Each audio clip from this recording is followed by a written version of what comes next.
Good morning. Happy day 133, everyone. Take a moment and get present. Breathe. Let it go. Breathing in and letting it go. Good morning, God. We are here for another moment, another dose, another wake up juice with you. Where we're just getting our day started off in love and peace and reminder of who we are and whose we are. May we go forth today and be love and see love. Amen. All right. Lesson 133. I will not value what is valueless. Again, I will not value what is valueless. Sometimes in teaching, there is benefit, particularly after you have gone through what seems theoretical and far from what the student has already learned, to bring him back to practical concerns. This we do today. We will not speak of lofty, world-encompassing ideas, but dwell instead on benefits to you. You do not ask too much of life, but far too little. When you let your mind be drawn to bodily concerns, to things you buy, to eminence as valued by the world, you ask for sorrow, not for happiness. This course does not attempt to take from you the little that you have. It does not try to substitute utopian ideas for satisfactions which the world contains. There are no satisfactions in the world.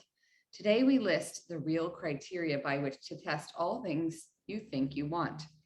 Unless they meet these sound requirements, they are not worth desiring at all, for they can but replace what offers more. The laws that govern choice you cannot make, no more than you can make alternatives from which to choose. The choosing you can do, indeed, you must. But it is wise to learn the laws you set in motion when you choose and what alternatives you choose between. We've already stressed there are but two, however many there appear to be. The range is set, and this we cannot change. It would be most ungenerous to you to let alternatives be limitless and thus delay your final choice until you had considered all of them in time and not be brought so clearly to the place where there is but one choice that must be made. Another kindly and related law is that there is no compromise in what your choice must bring. It cannot give you just a little, for there is no in between. Each choice you bring makes everything to you or nothing. Hang on. Each choice you make brings everything to you or nothing.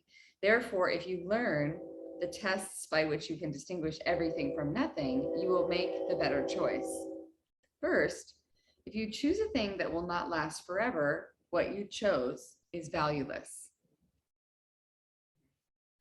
First, if you choose a thing that will not last forever, what you chose is valueless. A temporary value is without all value. Time can never take away a value that is real. What fades and dies was never there and makes no offering to him who chooses it. He is deceived by nothing in a form he thinks he likes. Next, if you choose to take a thing away from someone else, you will have nothing left. This is because when you deny his right to everything, you've denied your own. You will not recognize the things you really have, denying they are there. Who seeks to take away has been deceived by the illusion loss can offer gain, yet loss must offer loss and nothing more. Your next consideration is the one on which the others rest. Why is it the choice you make of value to you? What attracts your mind to it? What purpose does it serve? Here is the easiest of all to be deceived, for what the ego wants, it fails to recognize. It does not even tell the truth as it perceives it, for it needs to keep the halo which it uses to protect its goals from tarnish and from rust, that you may see somehow innocent in it. Yet in its camouflage, a thin veneer which could deceive but those who are content to be deceived, its goals are obvious to anyone who cares to look for them. Here is deception doubled, for the one who is deceived will not perceive that he has merely failed to gain. He will believe that he has served the ego's hidden goals.